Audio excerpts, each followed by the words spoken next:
Hello, everyone. My name is Igor Sviligoy, and I will explain how we got a 100-fold speed up on some often used bioinformatics tasks simply by improving the memory access pattern. I also want to acknowledge my co-authors, Daniel McDonald and Rob Knight, and we are all from the University of San Diego. Now, before I go into details, just a quick summary. Microbiome studies have recently moved from hundreds to tens of thousands, even hundreds of thousands of samples, but the tools were built having only thousands of samples in mind. Many of the tools are written in Python, with NumPy used for compute-intensive portions. In this talk, we'll focus on two particular functions, PCOA and Mantle, which are both part of the scikit-bio library that is very popular in microbiome environment. Now, let me point out that above codes work very well at small scales. NumPy takes good care of using the compute resources. However, they become very slow at larger scales. And the root cause is the fact that they really don't take into account memory locality when they do the compute due to their multi-step logic. So we implemented those codes in Python, obviously with emphasis on memory locality, and they now scale well into the hundreds of thousands samples range. Now, for those of you who are not familiar with microbiome science, I would like to point out that microbiome studies are composed of samples from the real world. They're often collected from many different environments, and then they use DNA sequencing technologies to observe what microorganisms are present in the given sample. Once you have the data, the typical questions that get asked are how similar the samples are to each other. Can these similarities be explained by study variables, for example, salinity, pH, are they host or not host associated, and so on.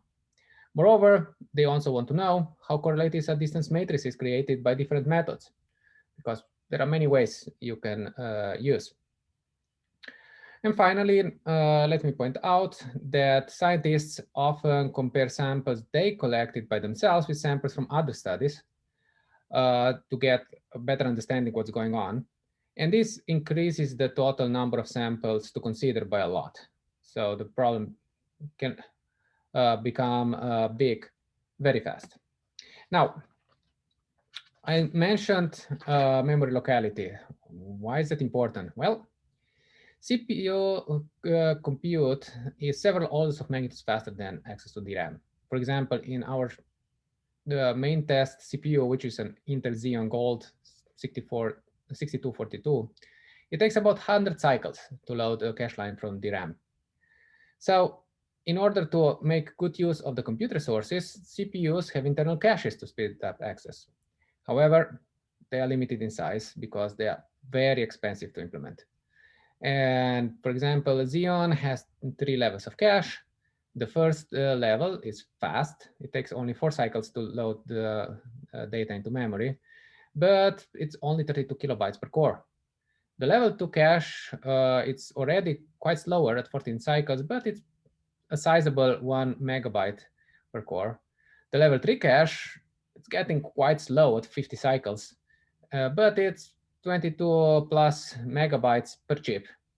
So you need to see where you can fit. The higher you can fit, the faster things will go. And let me just clarify that while those numbers are correct for the Xeons, other CPUs might be slightly different, but they're all in the same order of magnitude. So it should be obvious by now that one should minimize off-cache access in order to go fast. Now, that's definitely not a new concept, but for a lot of people who start small and then start to grow, it comes at a surprise. They just don't think that way until they have to.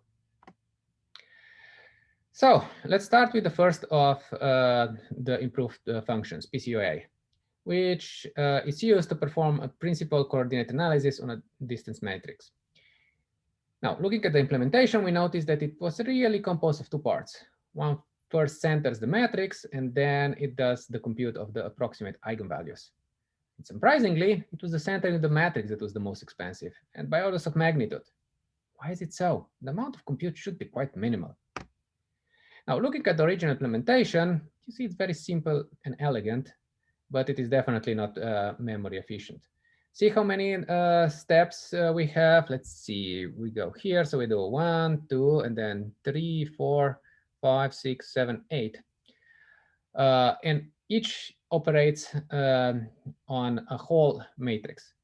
We really have here 8 reads and 5 writes of a whole matrix. If those matrices cannot fit in the cache, we spent a lot of time waiting for memory access.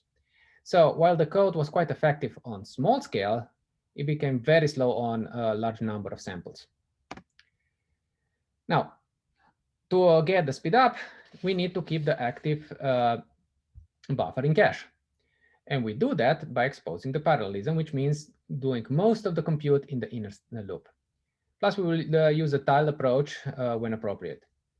But we cannot do that in native Python with NumPy. So we decided to re-implement the function in Python, which has a Python-like syntax, but allows for efficient low-level programming. Here you see what it main becomes. The only thing left in Python was the creation of the matrix, and then everything else happens in Python. Now, the Python code is a little harder to read, but that's the price to pay to get order of magnitude speedups. So in the first transformation, we get these 3 lines and merge them together, because by merging together the e-matrix proper compute and extracting the means, we can do it in a single pass.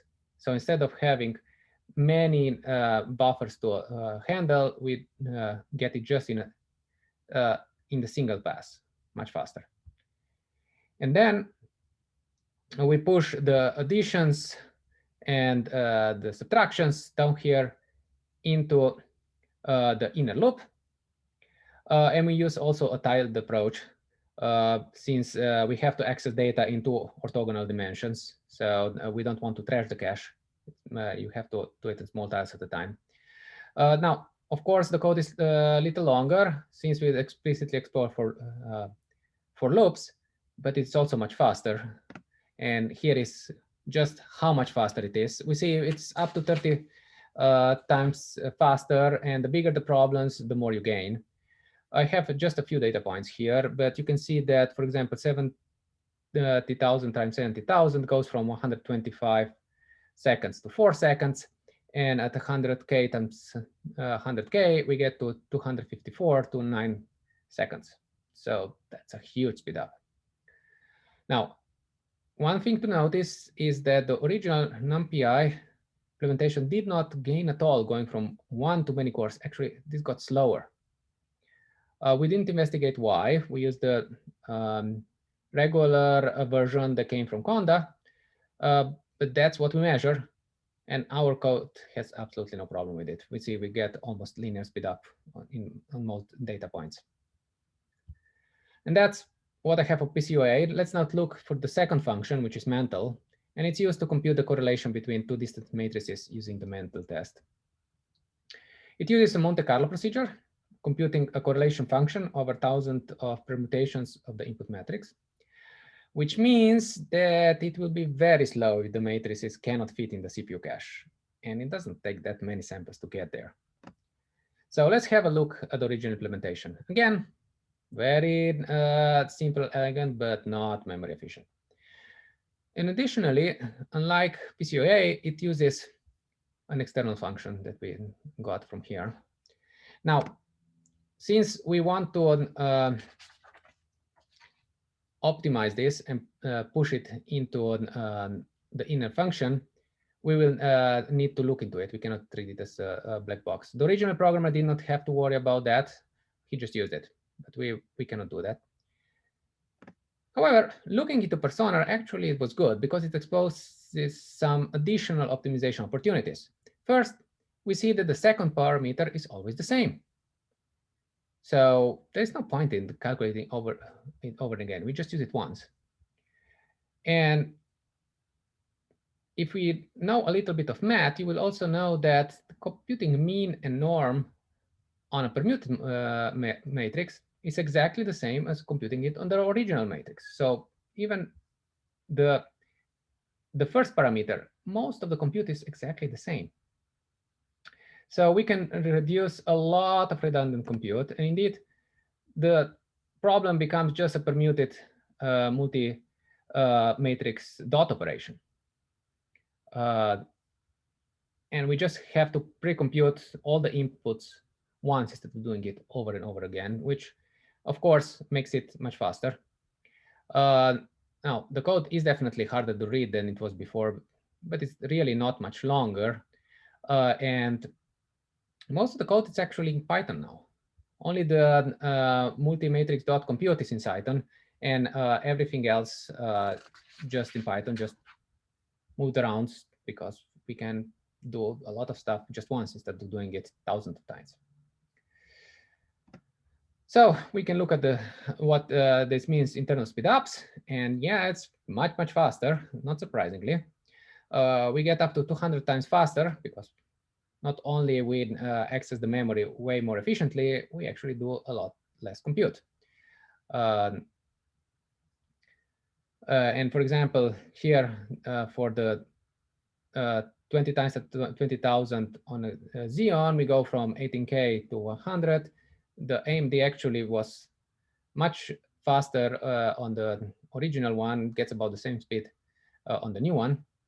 Again, no difference going multi-core for the original one, quite a bit of speed up on our code, but really it's game-changing for large problems. We would not even consider doing it on a 100,000 times 100,000 matrix before, and now we can easily do it in just over an hour. Finally, let me also point out how the lack of memory locality can bite us even on seemingly trivial operations. For example, every time we create a distant matrix object, we check if it is indeed symmetric. This used to take over 3 minutes for the 100,000 times 100,000 matrix.